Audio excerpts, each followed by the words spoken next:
Welcome to The Dream Journal. From the studios of KSQD in Santa Cruz, The Dream Journal is a weekly show where we explore the power of nighttime dreams through conversations with dream experts and with listeners like you. In the house behind, the life you find is something understood. So there's no A dream can be meaningful even if you don't know what it means. We are not alone. Water over stone, even if you're by yourself. And today's music is called Semblance, created fresh for you today by Rick Uppel.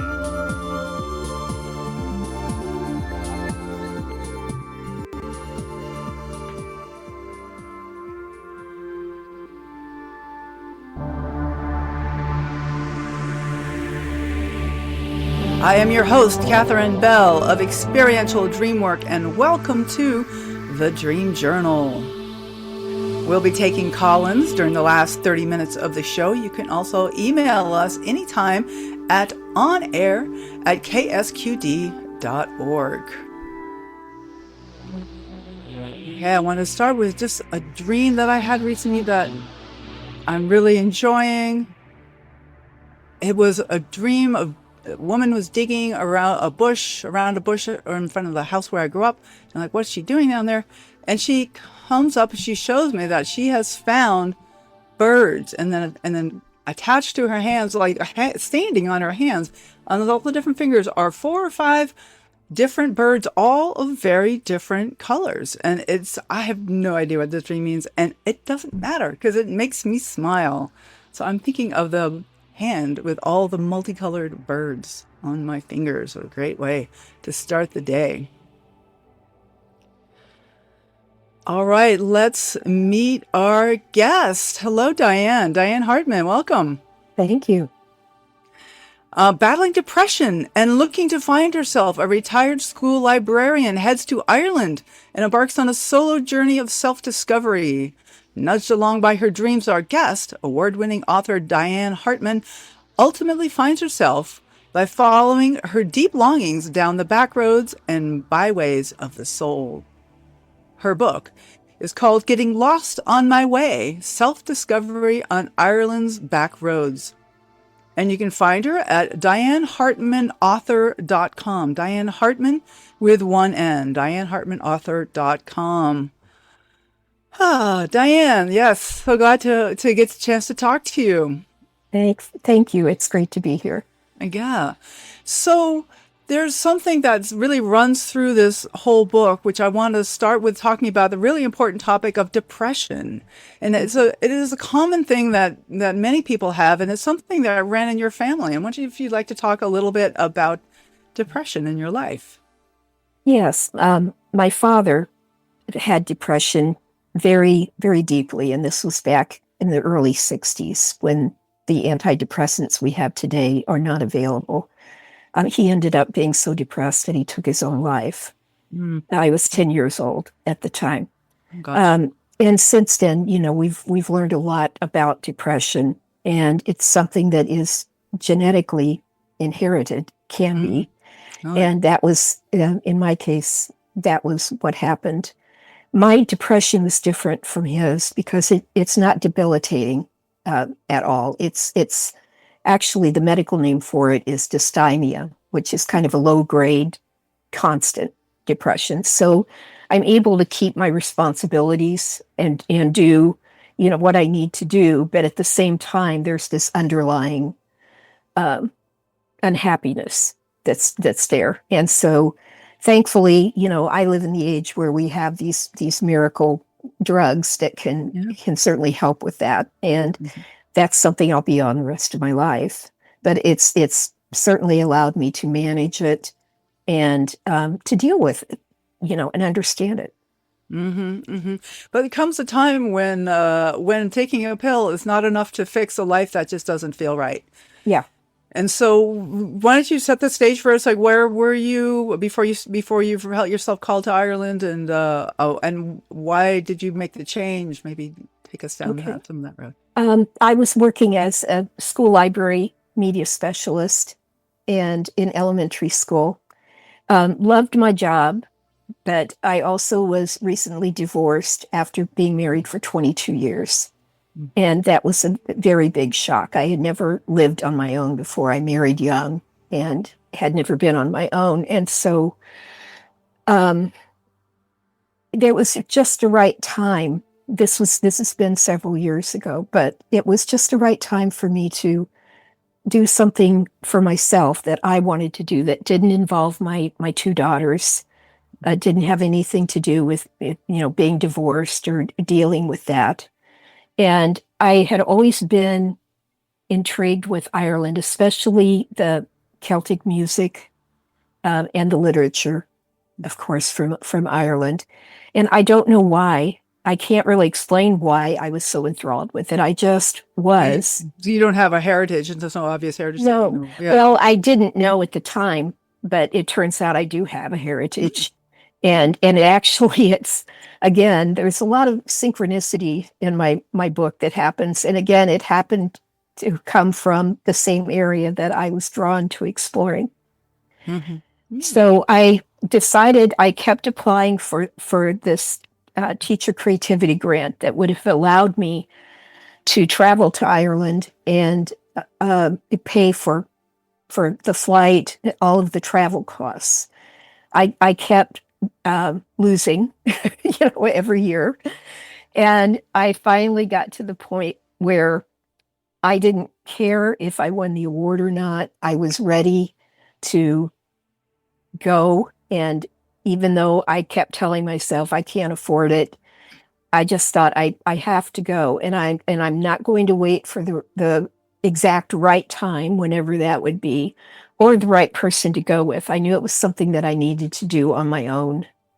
Who else would be so enthralled with Ireland, and would want to go with me and do all the things that I wanted to do? I knew that I didn't want to go on a tour because I basically was interested through all of my reading and so forth. I was interested in more of things that were not the tourist attractions. Mm-hmm. And so then I decided, well, you're going to have to drive if you're going to do that. And, I had this naive view of what that would be like. And so my first trip, I've made 4 trips total. My first trip was just a week long. It was one of those fly and drive vacations. And reality set in very quickly as soon as I got in that rental car. There's no instruction on how to drive. And of course, you're driving on the other side of the road. Oh, I was yeah. also driving a manual transmission. Oh, no. And realized that I would be shifting with my left hand instead of my right hand. So anyway, the first part of the book has to do with me learning how to drive on the other side of the road without killing myself or someone else. And lots of that is very humorous, but it's also, I didn't realize that at the time that I made my first trip over, and even up to my 4th trip, but it was a journey of self-discovery. I wasn't sure why I was there, what I was going to be encountering, what adventures I would have. I mentioned there were a lot of synchronicities going on, and mainly that was being introduced to people who, through others, who became friends and are still I'm still friends with, and several of them are in the book. So it was, I realized I took a journal with me each trip, and I made myself write every day, whether I felt like it or not. And most of the time I was so tired in the evenings, I didn't feel like it, but I did it. Mm-hmm. And basically those journals then became the source for the primary source for writing the book. Right. So Diane, this on my way. Getting lost. I want to really say that one of the things that intrigued me about your book is that dreams were pivotal along the way. Now, we started out talking about depression, and you specifically mentioned that you had dreams related to depression. Yeah, I had a recurring dream about being chased by dogs. I can read part of that if you'd like.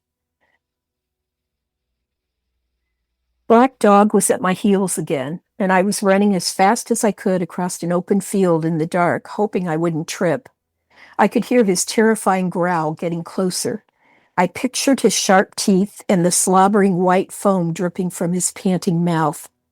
Petrified, I ran faster, but my legs gave out and I tumbled to the ground. I woke up screaming as Black Dog pounced. Mm. The black dog of depression. Yes. This is was a recurring theme of yours, of Dream, right?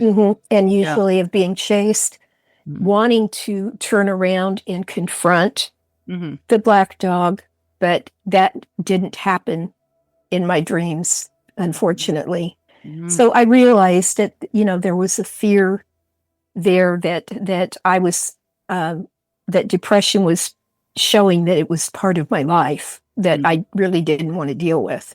Right. At Well, the and time. you couldn't get getting away from it. Mhm. You were in the dreams. You were caught by the dog. Right. Yeah, Right. and I'm just struck by the fact that it's the black dog, because there's a kind of a metaphor for black dog, and I have dream people I work with who talk about the black dog of depression, how when a black dog's in the dream, oh no, here comes the depression's coming back, and there's something. And I guess let's take a little detour and we'll come back to your other big dream that got you to Ireland, about depression. And there's something like that. You don't have a choice about it, and something about the mental illness of depression it's like a chemical thing, right? You don't really Right. have a Right. choice. You can't just say, "Oh, cheer up already." No, it's a chemical imbalance. Uh-huh. Yeah. Right. And so this is, using the chemistry to balance yourself back out again is something that you and others have found helpful and therapy and ways of approaching it.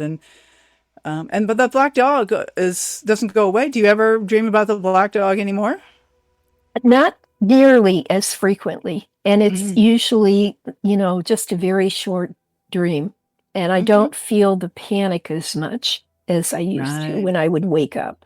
Oh, interesting. Because I've often think that our habits of being and habits of emotion um, don't really necessarily, they don't change so much as our relationship to those parts of ourselves change. Yeah, I'm waiting to have the dream where I actually do confront the black dog. Right. That's Okay. what I'm hoping Wow. for.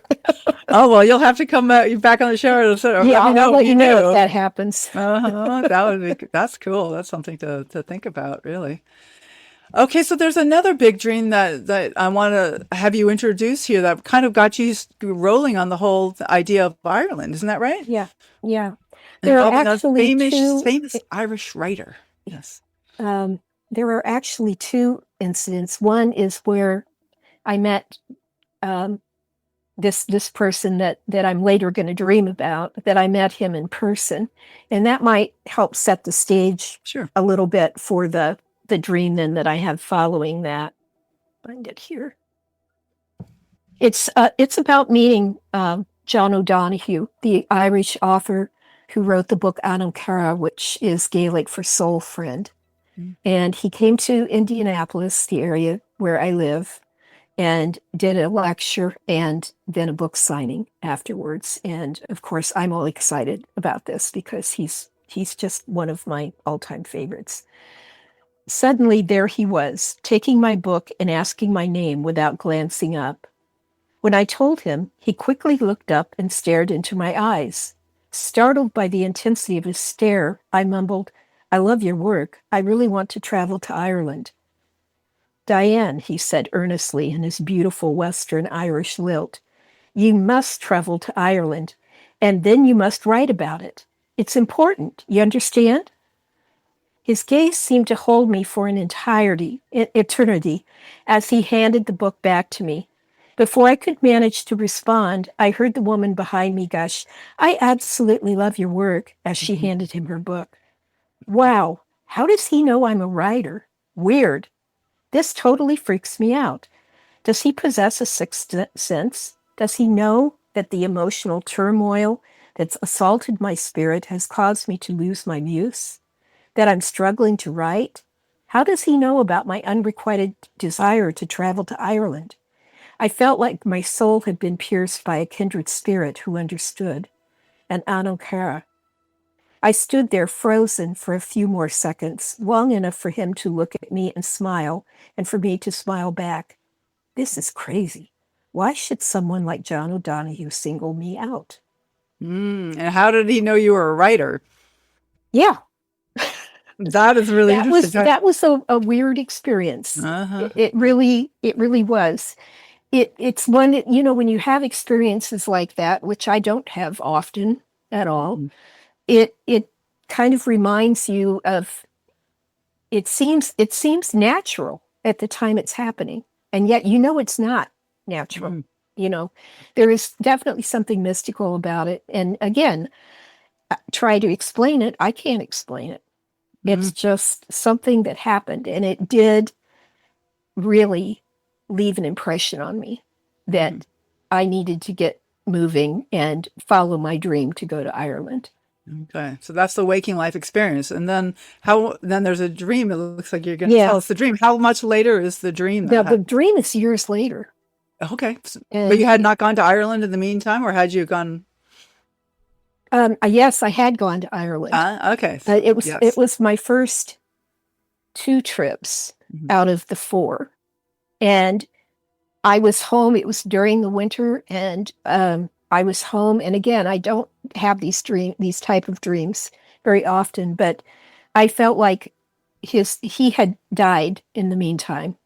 He died young, um, and unexpectedly. Mm. And so I had met people in Ireland who knew him personally, and were friends with him. And I don't know what it was, but it was just one winter night. I had this dream, and I wrote it down right away because I knew that it was extraordinary. Mhm. So anyway, this is the dream. Several years later, after I had taken his advice and made 4 solo trips to Ireland, experienced a lifetime of adventures, made friends, some of who knew John O'Donohue personally and shared their grief at his early passing, and come to feel that County Clare and the Barra Peninsula were my second homes, his ghost came to visit in a dream. I was walking the path along the cliffs of Moher in western County Clare, something I had done many times and never lost a wonder of. I glanced up the path and saw a middle-aged man with dark curly hair and a beard approaching me, his black coat blowing in the ever-present wind, and I knew that it was him.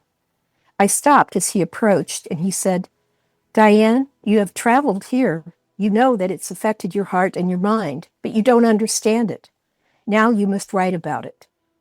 "But I have written about it," I said. "You know that." I didn't know how he knew, but I knew that he did. You mean those essays about climbing Crowpatrick, meeting the fake nun, sitting at Yates's grave? Good initial efforts, but they're not complete. Not enough heart. "What do you mean, not enough heart?" I shouted. "I've sweated over those essays for years, pouring my heart and soul into them." "So you say, but are they finished? Have you submitted them for publication?" "No," I mumbled. "Right so. And why not?" "I'll tell you why." Oh, great, I thought. Just what I need. Another man with all the answers. I didn't hate men, but the emotional abuse by my ex-husband had devastated my trust in them. "By all means, illuminate me," I said. He ignored my sarcasm and went on. "It's the black dog," he said. "You know, depression. The old melancholy that runs in your family's veins. The hungry ghost that gnaws at your soul and leaves you feeling empty and useless. Your ability to hide it is admirable, but you must wrestle that black dog out of the shadows, stare it in the face, and wrestle it to the ground. Let it know who's really in charge. Let it know that you're using its secrets to stoke your inner fire and illuminate your life." "But how?" "Ah, 'tis the secret, is it not? But you already know it, and you already know it's about more than Ireland." "You will figure it out," he answered with that damn Irish glint in his eyes. "Right, Diane," he said. "Right." With that, he turned and walked back toward O'Brien's tower. "But wait," I cried. He turned around and looked at me with amused but affectionate impatience. "You mean I can fix the melancholy that holds me back through my writing?" "Indeed, that's what I did." "I know, but you died so young, so unexpectedly. You had just found your true love, your Anam Cara." He smiled sadly. and said as he walked away, "You'd best get started." In the years following that profound, unforgettable dream, I wrote about my experiences in Ireland. I took writing classes and went on writing retreats. I developed close friendships with like-minded writers. Finally, my muse returned. I welcomed her back, and every day I say thank you to John O'Donoghue's spirit. Wow. So that's quite a dream. Yes. Very specific dream Yeah. of you, and you still have, yeah, you haven't completed the one thing he did specifically say in the dream is you to confront the dog. Mm-hmm. And as you're saying that you've confronted your depression and Mm-hmm. many parts of that, and like, but there is still a dog in there. There's still, Yeah. it's interesting. I But feel like I've conquered the dog in a sense just through my writing and through Yeah. writing this book. Yeah. So the trips to Ireland were one thing, but then the writing were what really changed you. Is that what you're saying? So Yeah. Yeah. so tell me about that. Like how do you feel that you have been changed because of your writing? Well, when I first thought about writing about my adventures in Ireland, I pictured it as a book of essays. And I had written, several essays based upon my experiences. Those essays eventually became chapters in my book. When I went to Haven Writers Retreats in Whitefish, Montana, with my editor, I ended up being told that the book was not a book of essays, that it's a memoir, and that I needed to go deeper. And Laura Munson, my editor, and she's also a very well-respected New York Times bestselling author, she really hit the nail on the head there. And she kept telling me to go deeper. And I said to her at one point, I've already dug a hole to China. I don't think I can go any deeper than this. But it was much more personal. Mhm. I was much more transparent about my journey than what I ever thought I would be. But I think that made it the best book it could possibly be. I worked on it for several years.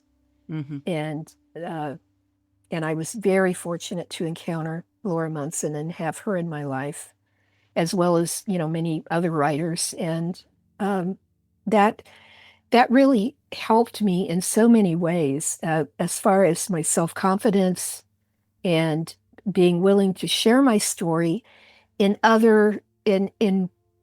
ways that would, for the purpose, I should say, of encouraging others to do something that they're afraid of doing, but do it anyway. And don't worry about the right time or the right place, the right person to go with. Just take the risk and feel the fear and do it anyway. Wow. Inspiring words. Diane Hartman, your book is getting lost on my way.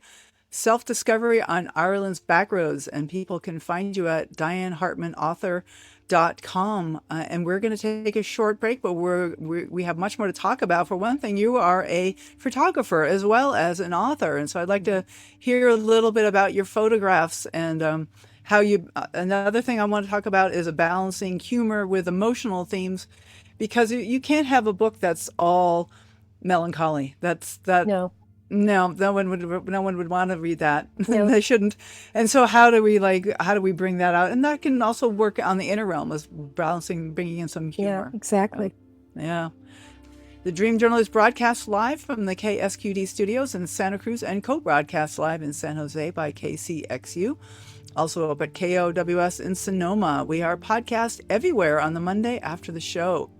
Full-length videos of the conversations can be found on Spotify and also on my YouTube page at Experiential Dreamwork. We will be right back.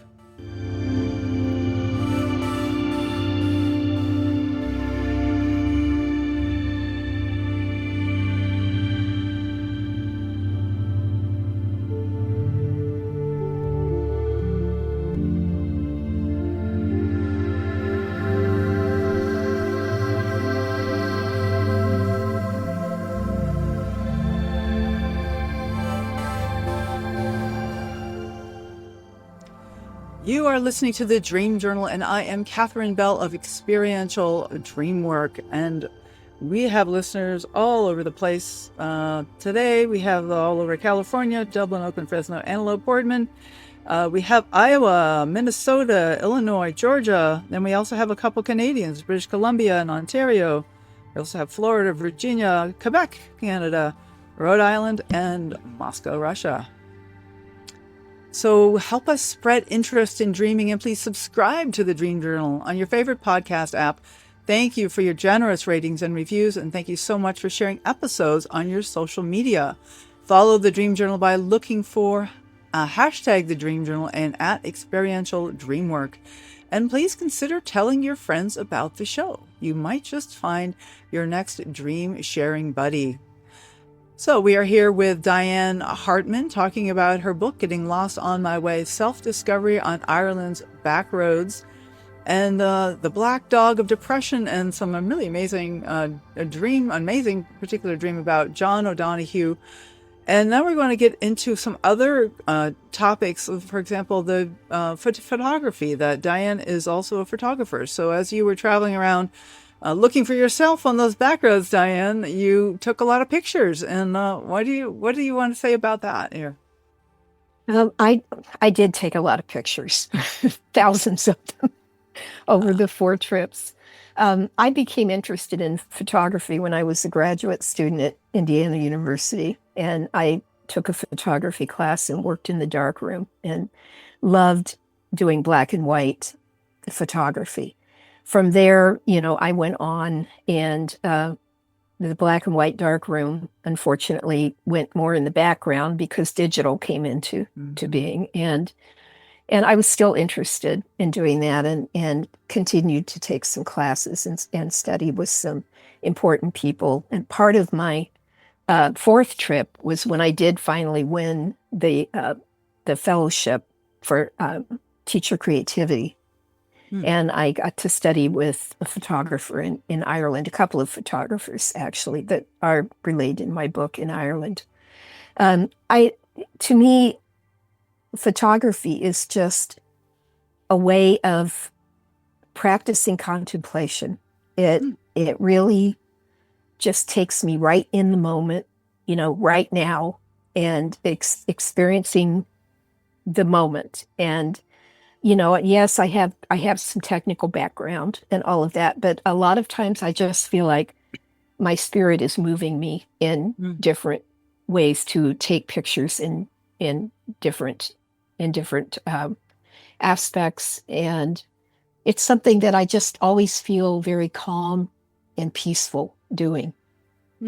So sounds like a kind of mindfulness, almost like being present. Yeah, it is. Yeah. It really is a sense of mindfulness, as opposed to the writing, which you do by yourself. And I tend to self-edit as I'm writing, which I know you're not supposed to do, but that's how I write.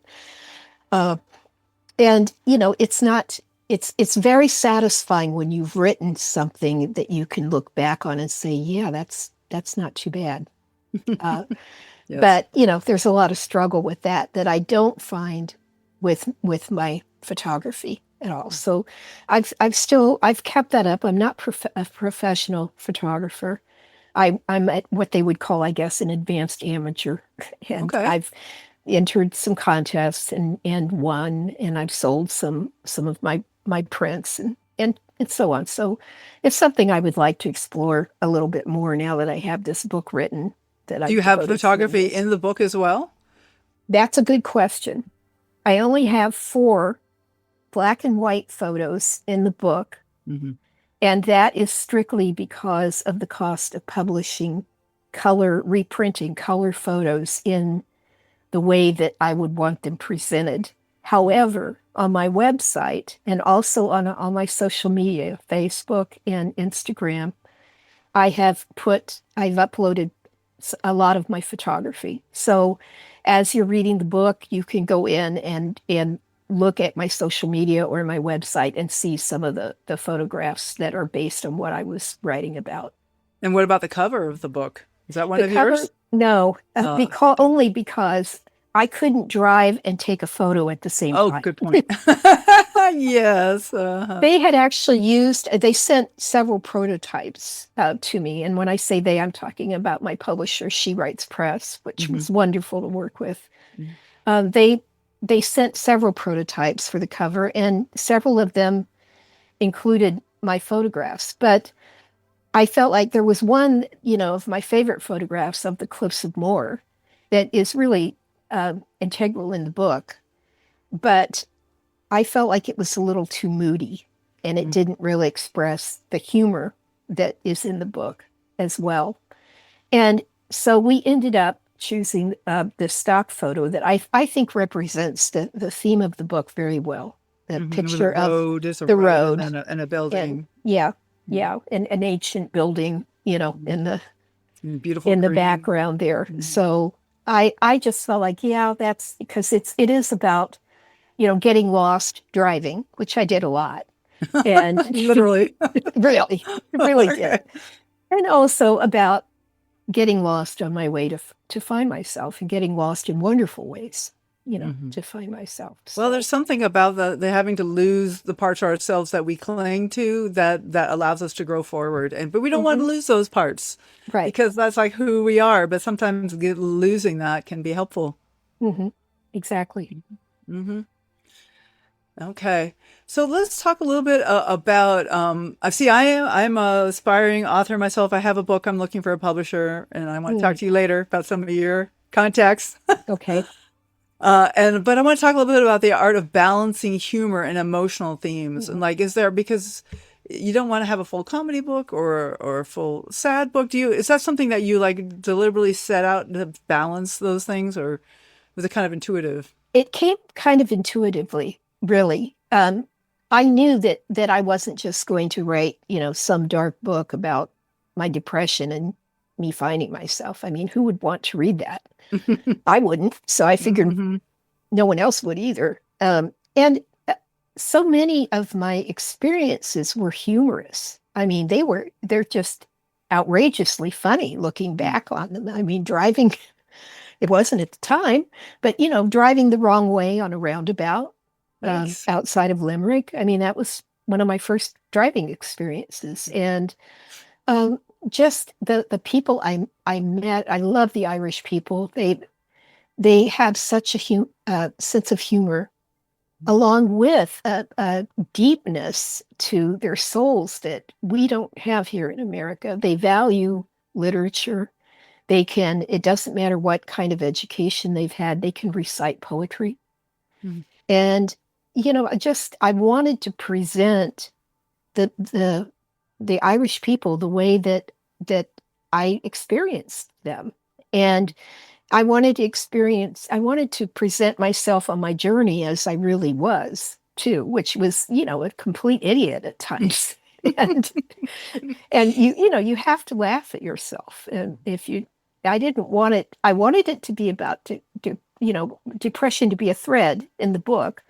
But I didn't want it to overshadow the book. And I felt like I could tell things, talk about depression and my experiences without being morbid about it. Even, my father's death when I was 10 years old, which was a terrible experience and marked me, for life.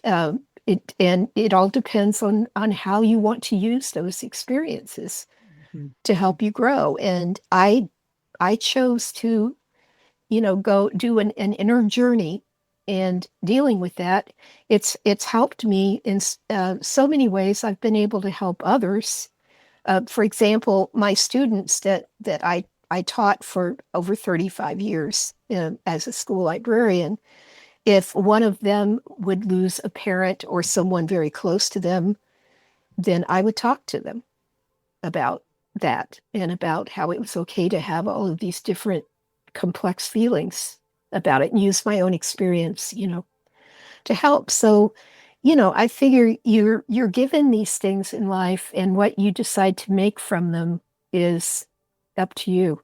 And I chose to look at it with some humor as well, which is how I look at my life. Mm. That's a valuable lesson, really, to bring the humor even Mhm. to the depression. Like, there's the black dog again. Well, there it Yep. is. Yep. There it is. So I like in the second half to kind of go deep and ask the questions that we really want to know the answers to. Mm. You have total choice. You can share what you'd like to share, but it's all published now. The book is published. It's out. Mhm. What would you say is maybe the hardest scene that you were like, you told us that your editor wanted you to go deeper and deeper. Like, so there were certain things that you really didn't want to talk about. Mhm. And what was the hardest thing to talk about I in the think probably my divorce, uh which I don't dwell mhm. on purpose, Yeah. uh, because it doesn't define my life now. Certainly, at the time it was very painful to go through, and I was still feeling a lot of that pain as even though it had been a few years, when I traveled to Ireland. But I didn't. That was something that my editor really got on me about and said, "You need to go Yeah. deeper with that." Well, And it's it's like, a common human this book is experience. not, I just kept saying, this book is not about divorce. I don't want to make it about divorce, but she convinced me to share what I felt I needed to share in order to give a background as to where I was coming from and Right. where I was wanting to go on this journey. Hmm. So that Well, was that was hard. well, that's good, but I get it that I mean that is very personal, and yet it is a very common and relatable experience that Yeah. people have. Divorce, unfortunately, Yeah. is a it's what they say. May it be forever for as long as it Well, lasts. I think especially with and I'm not excluding men from this, but with middle-aged women, the Yeah. way I was Mhm. going through divorce, especially if you had married young and Mm. never really lived out on your own Right. before. That's something too. Yes. Exactly. Yeah. That's a lot. So, Mhm. what about the idea of the Anam Cara? Like, this was an idea that you got from John O'Donohue, Mhm. and the idea of a soul friend. It isn't necessarily a lover. And in the dream world, I Right. think about it as sort of like the animus or the inner masculine, the inner self, or the Right. inner other. It's not always masculine. And Mhm. so I think about like making friends with myself. So there's a way that I can have that on Cara without having a partner. And Mhm. I'm just wondering how your ideas around the Anamkara have evolved and where you're at with that in your own life. Oh, they've evolved a lot since the incidents in the book. It's I kind of saw soul friend as I saw it as a platonic relationship, but I also was hoping at that time that I would meet someone that I could have a meaningful relationship with. Of course. And the book kind of goes through that, and I talk about my infatuation with certain musicians and stuff throughout my life, and unattainable men, basically. Mm-hmm. And there is one musician in the book who I do know that I had a crush on, but Hmm. we have It's not since you too, is it? They're the Irish band, right? no, No, not you not for two, not okay. Bono. Not that I don't have a crush on Bono, Who but doesn't?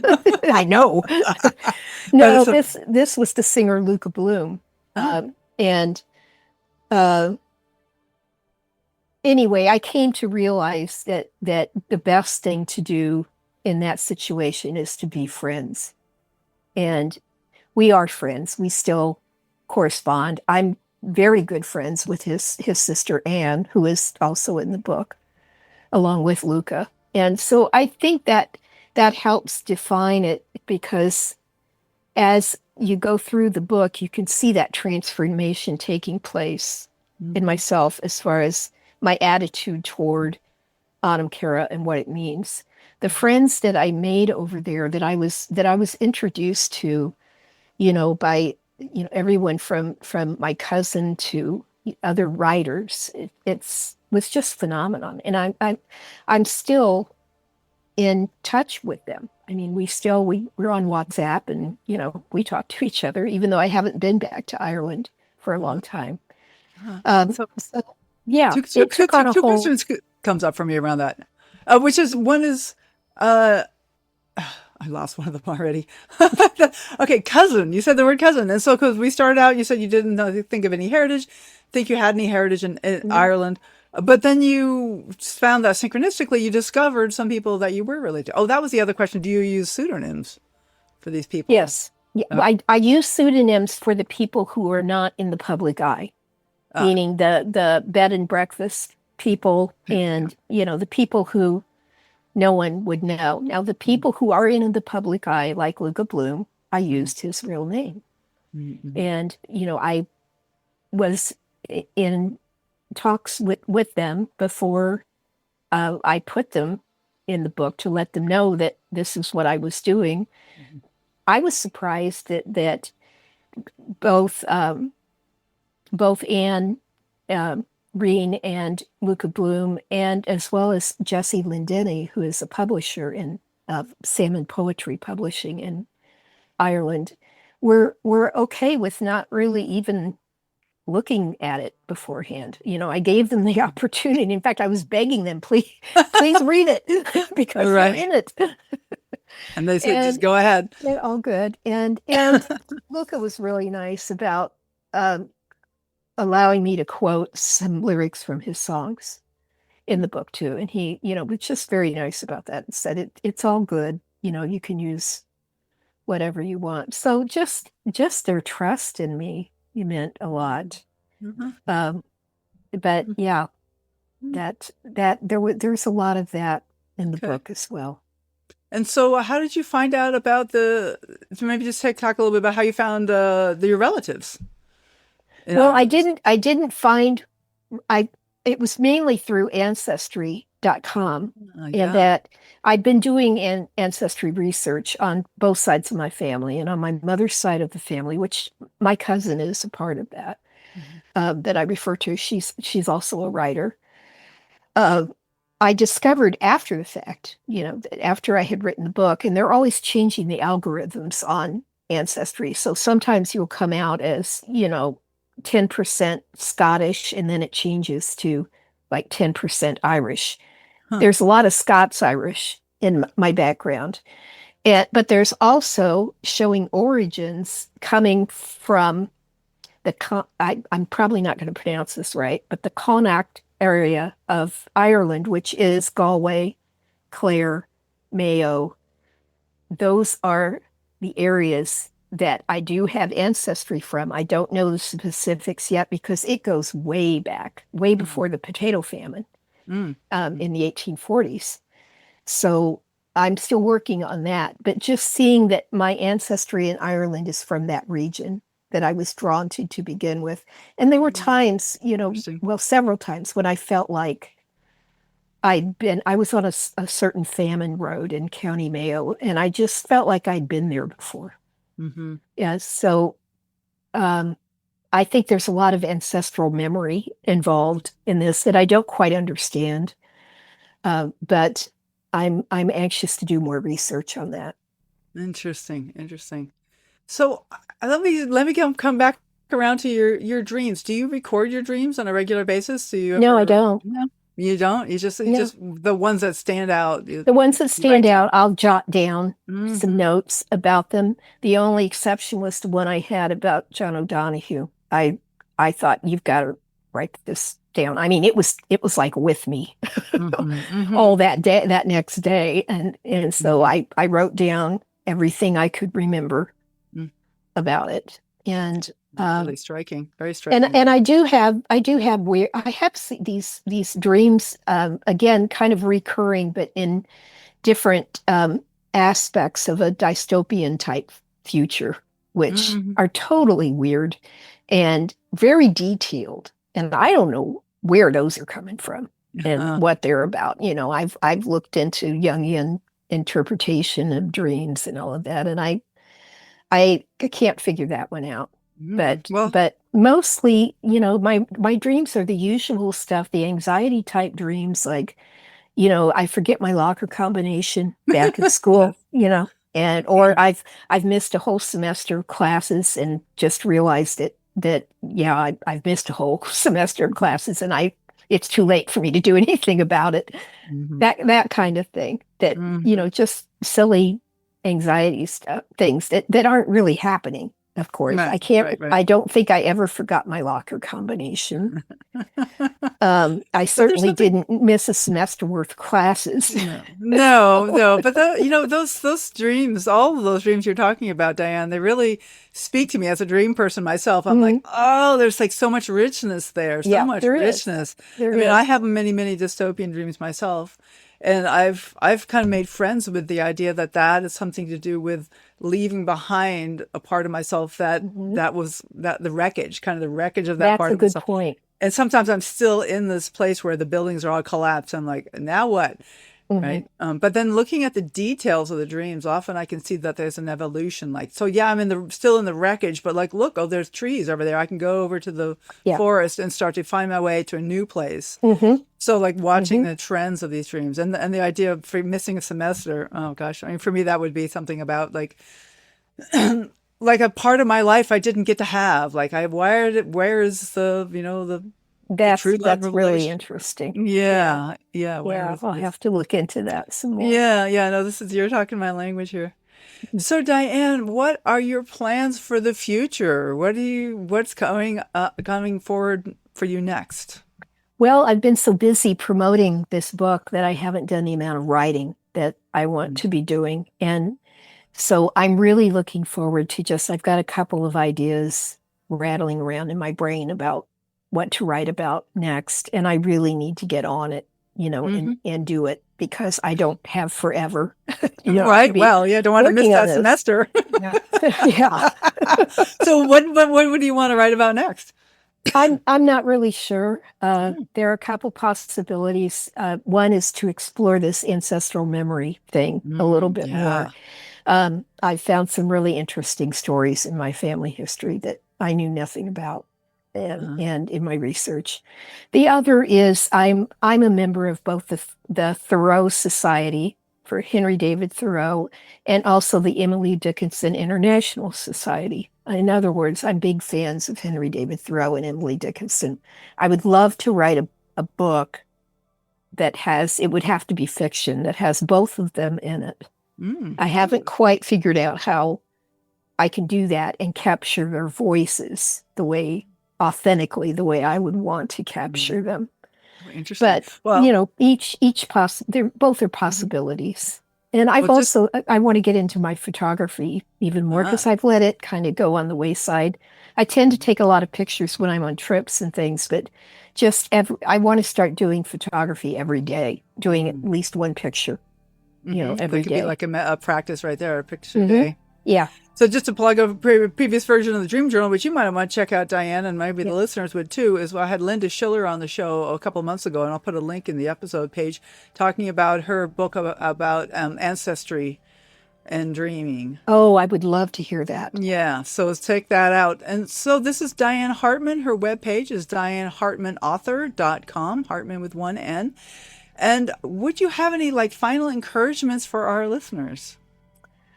Oh, gosh. I think something I mentioned earlier about, having dreams and not being afraid of fulfilling those dreams, no matter what you feel like the cost is, to feel the fear and do it anyway. Don't put off going after your dreams and something that you've been wanting to do forever. Just do it. Love that. Just do it. I'm going to do it anyway. Yep. Thank you. Thanks, Diane. Well, thank you so much. All right, and thank you all for listening. The Dream Journal is produced at the studios of KSQD in Santa Cruz, and we are live every Saturday at 10 a.m. Pacific at ksqd.org. I am Katherine Bell. You can contact me at experientialdreamwork.com or at Katherine@ksqd.org, Katherine with a K.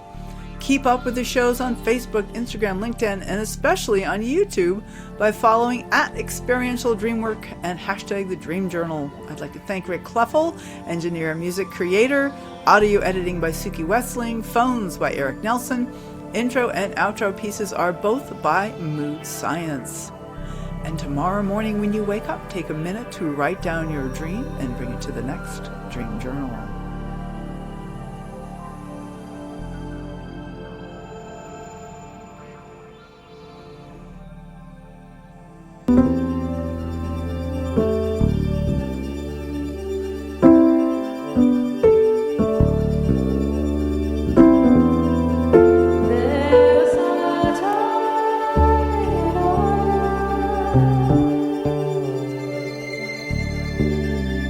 And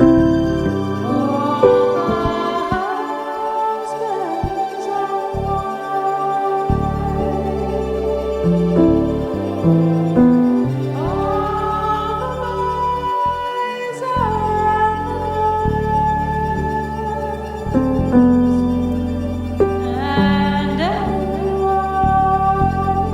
in the world knows that so much is wrong, but much more is right.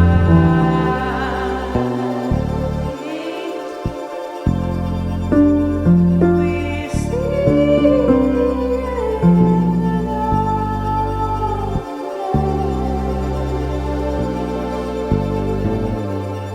I shine.